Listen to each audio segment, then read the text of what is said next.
అందరు చెప్పండి. సరే 8వ వచనం ఏం సెలవిచ్చుచున్నాడు?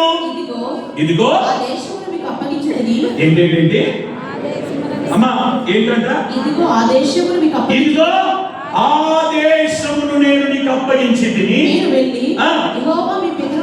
అబ్రహాము ఇస్సాకు యాకోబుకు వారి సంతానములకు ఇచ్చెదనని ప్రమాణము చేసిన దేశమును కొట్టు చప్పట్లు గట్టిగా.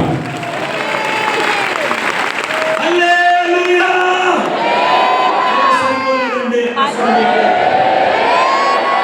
ఇంకొంచెం గట్టిగా. హోరేబులో చెప్పిన మాట ఎక్కడ చెప్పినాడు? మీరు ఎక్కడ ఉన్నారు ఇప్పుడు? ఇక్కడ మీతో చెప్తున్నాడు. ఏమని చెప్తున్నాడు?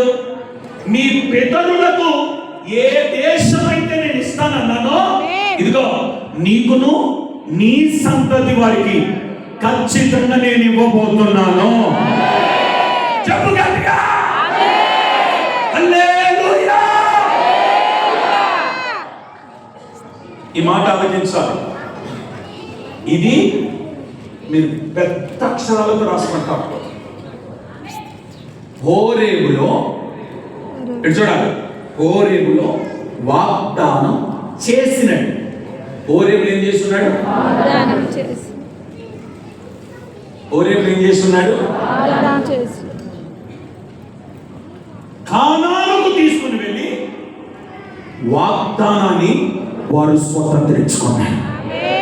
వాగ్దానం ఎక్కడ చేయబడింది? వాగ్దానం ఎక్కడ సొంతమైంది? గట్టిగా. ఈ కానాను ఎవరికి ఇస్తానన్నాడు?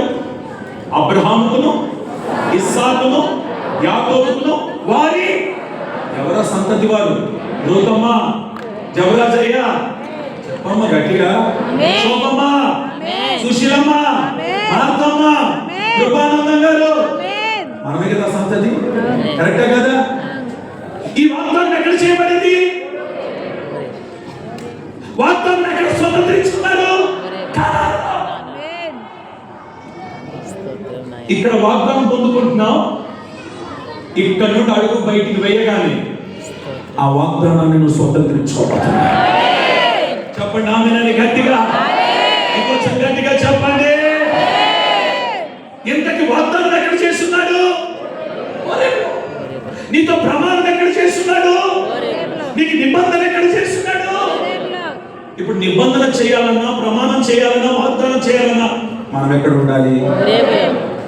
ఇంట్లో కూర్చొని స్తోత్రం చేయుదును అంటే అయిపోయిందా? లైవ్ లో కూర్చొని చూస్తే అయిపోతుందా? మాట్లాడరే. ఆదివారం మందిరం మానేసి ఇంట్లో కూర్చుంటే పని అవుతుందా?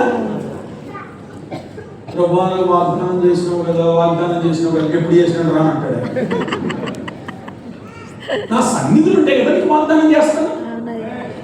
నా మందిరం ఉంటే కదా వాగ్దానం చేస్తాను. ఆమె చెప్పండి ఒకసారి గట్టిగా. వాగ్దానం చేసే సమయానికి నువ్వు ఎక్కడ ఉండాలంటే హోరేబులో ఓన్లీ వాగ్దానమే చేస్తాడు. వాగ్దానం భూమికి తీసుకొని వెళ్ళి వాగ్దానాన్ని స్వతంత్రించుకునేటట్టుగా చేస్తాడు. వాగ్దానాన్ని నువ్వు సొంతం చేసుకునేటట్టుగా చేస్తాడు. వాగ్దానం పొందుకునే స్థలం కానాను. వాగ్దానము చెప్పబడిన స్థలం హోరేబు. Praise the lord. హల్లెలూయా. హల్లెలూయా. ఉదయకాలం మోకరించినాను. ప్రభువా ఈరోజు సంఘానికి మామూలు భోజనం పెట్టకూడదు నాయన, మంచి భోజనం పెట్టడానికి ఎదురురా ప్రభువా, ఎదురొచ్చి మాట్లాడు నాయన. స్తోత్రం. ఎలాంటి కోర్టు కేసులు ఉన్నా సరే వాగ్దానం చేస్తున్నాడు. ఈరోజు హోరేబులో చేతులు పైకి ఎత్తండి. చేతులు పైకి ఎత్తండి. చేయించొద్దు. ఏ కోర్టు కేసులైనా సరే, కుటుంబ కోర్టు కేసు అయినా, ఆస్తి గొడవలైనా, అది ఏ గొడవలైనా వాగ్దానం చేస్తున్నాడు దేవుడు. హోరేబులో వాగ్దానం చేస్తున్నాడు. ఈ నెలలోనే ఆ వాగ్దానం నీ మీద, నీ పిల్లల మీద, నీ కుటుంబం మీద, నీ సంతతి మీద దేవుడు నెరవేర్చబోతున్నాడు. ఎంత